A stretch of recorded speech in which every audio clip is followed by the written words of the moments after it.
হ্যাঁ, মায়ের কথা যখন বললেন স্বাভাবিক দেশবাসীর কাছে তো একটাই বলবো, উনি দেশের নেত্রী, কাজেই দেশবাসীর কাছে অনুরোধ জানাবো সন্তান হিসেবে ওনার জন্য দোয়া করার জন্য।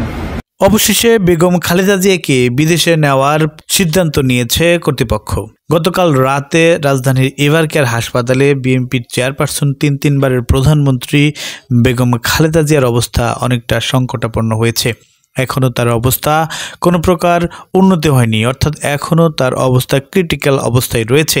এই বিষয়টি নিয়ে সারা দেশব্যাপী শোকের মাতম বইছে, তার জন্য দোয়া করছে এবং দেশের অভিভাবক হিসেবে দলমত নির্বিশেষে ও মুরব্বী হিসেবে তার পরিচিতি পেয়েছে।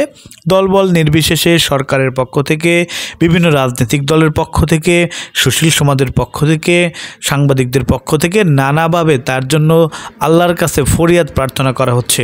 এমন অবস্থায় তার অবস্থা এখন পর্যন্ত উন্নত হয়নি।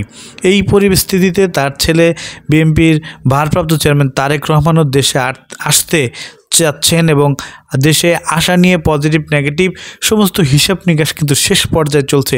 মায়ের এই অবস্থায় তিনি দেশে ফিরবেন এমনটা প্রত্যাশা করেন অনেকে।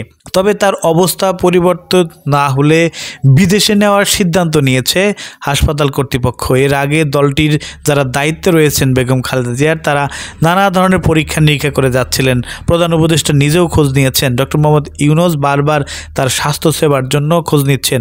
এই অবস্থায় আসলে বিদেশে নেওয়ার ব্যাপারে সিদ্ধান্ত নিয়েছে দলটির দায়িত্বপ্রাপ্ত ব্যক্তিরা, এমনটি জানিয়েছেন মাহমুদুর রহমান মান্না, নাগরিক ঐক্যের আহ্বায়ক। মাহমুদুর রহমান মান্না হাসপাতালে তাকে দেখতে এসে বলেন বেগম খালেদা জিয়াকে বিদেশে নেওয়া হবে।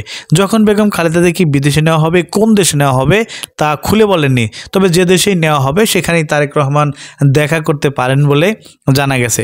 সো ভিউয়ার্স, বেগম খালেদা জিয়ার আজকের এই অবস্থার জন্য কেউ কি দায়ী? আপনার কি মনে হয় তা জানিয়ে কমেন্ট করতে পারেন আমাদের কমেন্ট বক্সে।